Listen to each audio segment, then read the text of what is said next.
আমি আপনাদের সঙ্গে শেয়ার করব সম্পূর্ণ নিরামিষ এই শীতের দিনে গরম গরম ধোয়া ওঠা ভাতের সঙ্গে পরিবেশন করার জন্য একটা রেসিপিটি বানানো ভীষণই সহজ, একদম অল্প তেল মশলাই রেসিপিটি হয়ে যাবে, কিন্তু খেতে লাগবে দুর্দান্ত। নিরামিষ দিনে আমরা ভাবি কি রান্না করব, একবার এই রেসিপিটি বানিয়ে দেখুন। গরম গরম ধোয়া ওঠা ভাতের সঙ্গে এটা দিয়েই আপনাদের খাওয়া হয়ে যাবে, আর কিচ্ছু দরকার হবে না। চলুন দেখে নেওয়া যাক আজকের রেসিপি। নমস্কার, তাপসী রান্নাঘরে সকলকে স্বাগত। শুরু করছি নতুন একটা দিনে নতুন একটা রেসিপি। আজ আমি আপনাদের সঙ্গে সম্পূর্ণ নিরামিষ এই সিম আলু বড়ি দিয়ে একটা রেসিপি শেয়ার করব। নিরামিষ দিনে আমরা কনফিউজ হয়ে যাই কি রান্না করব। এই রেসিপিটি খেতে কিন্তু ভীষণ ভালো লাগে। এই শীতের দুপুরে একদম ধোয়া ওঠা ভাতের সঙ্গে জাস্ট অসাধারণ লাগে। আপনারা বানালে এতেই কিন্তু আপনাদের খাওয়া হয়ে যাবে। তার জন্য দেখুন, প্রথমে আমি নিয়ে নিয়েছি সিম আমি আমার প্রয়োজন মতো নিয়ে নিয়েছি। আপনারাও আপনার বাড়ির সদস্য হিসেবে সিমটা প্রয়োজন মতো নিয়ে নেবেন। এবার সিমটা দেখুন আমি কিভাবে কেটে নিচ্ছি। এই যে সিমের দুই সাইডে একটা শক্ত আঁশ মতো থাকে, যেগুলোতে একটু মানে যেরকম দানা হয়েছে সেইটাই আঁশটা বেশ ভালোভাবে উঠছে, আর না হলে কিন্তু যেগুলো একদম কচি আছে সেগুলোতে কিন্তু আঁশটা ভালোভাবে উঠছে না। কারণ এই আঁশটা না তুললে খাওয়ার সময় কিন্তু এই আঁশটা মুখে লাগে। সিমগুলো কেটে নিয়ে তারপরে আমি ফিরে আসছি। দেখুন, সিমগুলো কেটে আমি একটা পাত্রে নিয়ে নিয়েছি। এই রান্নাটা যেহেতু সিমেরই হবে, মানে সিম আলু বেগুনের হবে, তাই সিমের পরিমাণটা একটু বেশি নিতে হবে অন্য সবজির থেকে। এবার আমি নিয়ে নিয়েছি দেখুন একটা বেগুনটা বেশ বড়, তবে আমার পুরো বেগুনটা লাগবে না। আমি একটু লম্বা করে যতটুকু দরকার আমি ততটুকু নিয়ে নিচ্ছি। এই যে আমি যেই এক টুকরো বের করে নিয়েছি এটাতেই কিন্তু আমার হয়ে যাবে। দেখুন, বেগুনটাও ঠিক আমি একটু সিম যেরকম লম্বা লম্বা করে কেটেছি এরকম লম্বা লম্বা করে কেটে নিচ্ছি। নিয়ে এটাও নিয়ে নিচ্ছি, কারণ যে সবজিগুলো যদি এক সাইজের কাটা হয় সেক্ষেত্রে দেখতেও ভালো লাগে, আবার রান্না করলে সমানভাবে কিন্তু সবজিগুলো গলেও যায়। দেখুন আমার বেগুন সিম কাটা হয়ে গেছে। এবার এখানে আমি বড় সাইজের একটা আলু নিয়েছি। আলুটা আমি প্রথমে ছুলে নিয়েছি বটি দিয়ে। এবার আমি ছুলে নিয়ে এবার কেটে নিচ্ছি। আমি কিভাবে সবজিগুলো কেটে নিচ্ছি আপনারা একটু ফলো করলেই বুঝতে পারবেন। আলুটা কিন্তু একদমই মানে খুব পাতলা করে কাটবো না, একটু মোটা করে কেটে নিচ্ছি। এই দেখুন, তবে এই আলুটা ঠিক যখনই ভেজে নেব বা কষিয়ে নেব তখন কিন্তু গলে যাবে, অসুবিধা হবে না। এই দেখুন আলুটাও ঠিক আমি এরকমভাবে কেটে নিচ্ছি। সমস্ত সবজি আমি ভালো করে কেটে নিয়েছি। এবার ভালো করে ধুয়ে পরিষ্কার করে নেব। রান্নার জন্য কড়াই বসিয়ে দিয়েছি। এখানে দেখুন আমি কিছুটা ডালের বড়ি নিয়েছি। আমি শুকনো কড়াইতেই ডালের বড়িটা দিয়ে দিয়েছি। দিয়ে ডালের বড়িটা প্রথমে একটু শুকনো কড়াইতেই ভেজে নেব, তারপরে তেল দেব। এরকম করে বড়ি ভাজলে তেলের পরিমাণটা একটু কম লাগে। বড়িগুলো 1 মিনিট শুকনো কড়াইতে ভেজে নিয়েছি। এবার দেখুন তেল দিয়ে দিচ্ছি। আপনারা হয়তো মনে করবেন যে এবার যে সর্ষের তেলটা দিয়েছি সর্ষের তেলের গন্ধ হবে। না বন্ধুরা, একটুকুও গন্ধ হবে না। এবার দেখুন সর্ষের তেলটা দিয়ে অল্প একটু তেল দিয়েই কিন্তু আমি বড়িগুলো লাল করে ভেজে নেব। আপনারা একবার এইভাবে বড়ি ভেজে দেখবেন, তেলটা অনেকটাই কম লাগে, নাহলে বড়ি ভাজতে কিন্তু অনেকটা তেল লাগে। দেখুন বড়ি ভাজা আমার হয়ে গেছে। এবার বড়িগুলো আমি তুলে নিচ্ছি। বড়ি তুলে নিয়ে দেখুন অল্প করে তেল দিয়ে দিয়েছি। এবার বেগুনগুলো প্রথমে ভেজে নিতে হবে। দিচ্ছি সামান্য একটু হলুদ দিয়ে বেগুনগুলো ভেজে নেব। এখানে কিন্তু নুন দেব না, তাহলে বেগুনগুলো একদম গলে যাবে। দেখুন বেগুনগুলো ঠিক এরকম লাল করে ভেজে নিয়েছি। এবার বেগুনগুলো আমি তেল থেকে তুলে নিচ্ছি। দেখুন বেগুন ভাজার পরও কতটা তেল থেকে গিয়েছে। বেগুন ভাজার পরে যে তেল ছিল সেই তেলের মধ্যে আমি আরো কিছুটা তেল দিয়ে দিয়েছি। দিয়ে এবার দেখুন আলুগুলো দিয়ে দিচ্ছি। এবার আলুগুলো প্রথমে ভেজে নিতে হবে। আলু 2 মিনিট ভেজে নিয়েছি। এবার সিম দিয়ে দিচ্ছি। এবার সিমগুলো দিয়ে এই আলুর সঙ্গে আবার 2 থেকে 3 মিনিট ভেজে নেব, মাঝারি আঁচ রেখে। দেখুন সিম দেওয়ার পরে আরো 3 মিনিট আমি ভেজে নিয়েছি। এবার আমি তেল থেকে তুলে নেব।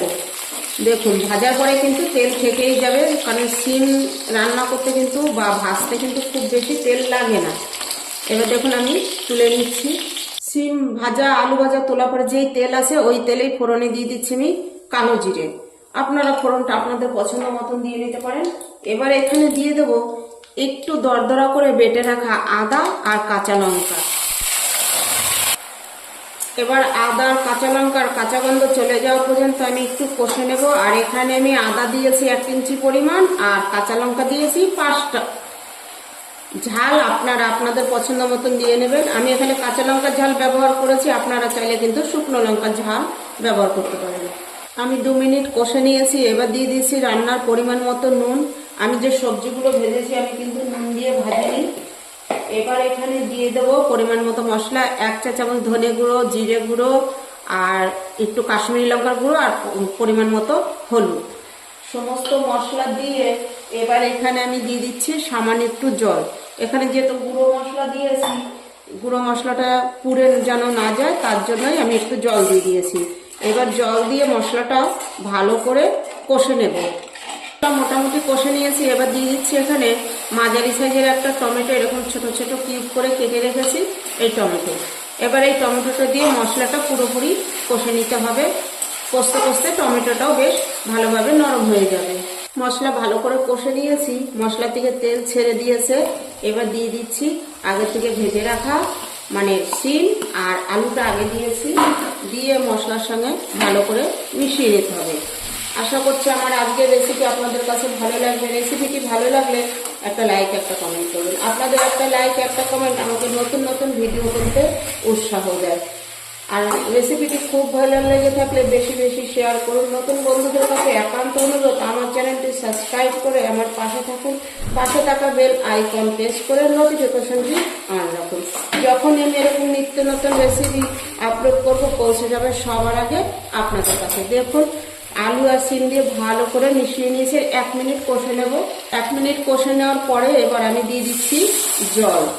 আপনারা পারলে এখানে একটু গরম জল দেবেন। আমার এখন সময় নেই আর গরম জল করা হয়নি বলে দেওয়া হলো না। এবার জল দিয়ে দেখুন একবার মিশিয়ে নিলাম। এবার বুঝে পরিমাণ মতো জল দিয়ে দেবো। এই রান্নাটা একটু হালকা ঝোল ঝোল হবে, একদম মাখা মাখাও হবে না, আবার একদম পাতলা ঝোলও হবে না। দেখুন আমি এই যে ঝোল আমি পরিমাণ মতো দিয়ে দিয়েছি।